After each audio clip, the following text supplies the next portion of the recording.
Pada veľmi. A keď fúka ešte vietor, tak to tak no? Čo máme na obrázku? To by mi vedel povedať na tom pracovnom liste. Jak pada dážď. Takže teraz si môžete zobrať cerušku, ktorú chcete a krásne poobťahovať všetko, áno? A tú farbu si vyberiete. Ide to? Ľahké to bolo. A koľko by si dala tých pečiatok? Pavli, 3, lebo krásne, ty si šikovná stredniačka. Dobre, tak môžeš dať na stôl a potom dáme na výstavku, dobre?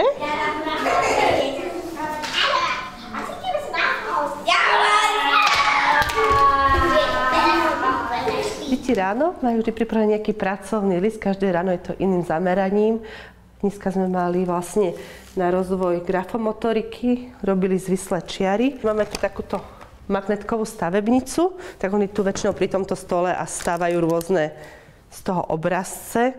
A potom je taký chlapčenský konštrukčný kútik, kde vlastne oni stávajú zo stavebníc, väčšinou z lega, ale sú tam aj také iné stavebnice. My si stávame dom a celá rodina ide ešte do...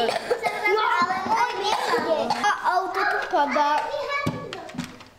Ale nepadá. Vy ste šikovné deti. A teraz skúsime rozdeliť, že koľko má naše meno.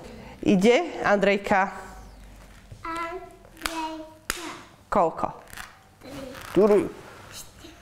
Deti, oni radi robia všetko, keď im to vieme ich zmotivovať, tak oni aj radi cvičia, aj kreslia, aj spievajú. Nedokážu dlho pri tom, tých 20 minút a potom musíme vlastne striedať tú aktivitu, ale oni sa vlastne radi zapájajú do toho. A viete čo oni majú? Oni majú aj zobák a oni hľadajú žaby. Dobre, hľadám žaby, hľadám žaby. Zakladateľka sa venovala práci so ženami. A keď sa tým zamýšľala, že kde začína tá prvá bod výchovy, tak zistila, že v materských školách, psychológovia hovoria, že v tom predškolskom veku. Takže vlastne možno, že preto je práve aj materské školy sú vlastne v rámci našej charizmy. Nezistujeme, že či sú deti katolícke. Väčšinou ich stretávame v kostole, tak vieme, že vlastne sú kresťansky založené, ale aj hovoríme rodičom, keď si dávajú sem prihlášku, že ich budeme v kresťanskom duchu vychovávať. A oni vlastne tým, že dávajú, tak aj súhlasia s tým smerovaním materskej školy. Dáme im teraz piť. A toto ide niekto domov? Len asi Matej. Mihal. A zvyšok by tu už mal spať, nikto mi nehovoril.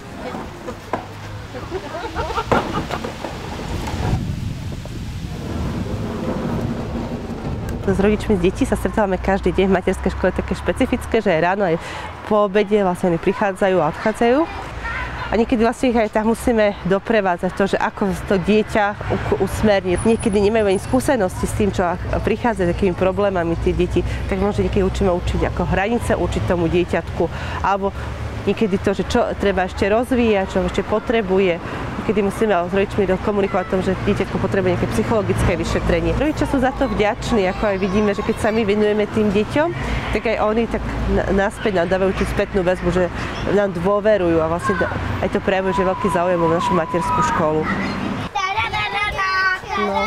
No.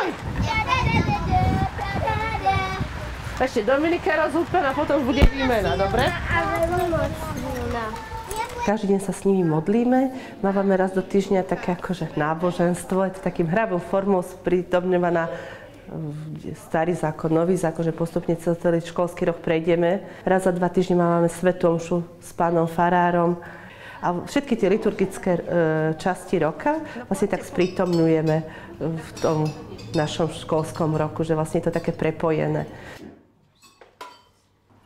A heslo našej zakladateľky je tam napísané, že konať dobro, rozdávať radosť, urobiť šťastným a viesť do neba. A tak vlastne v tom vedieme aj tie deti, že vlastne žiť taký šťastný a pokojný život a tak dostať sa do neba.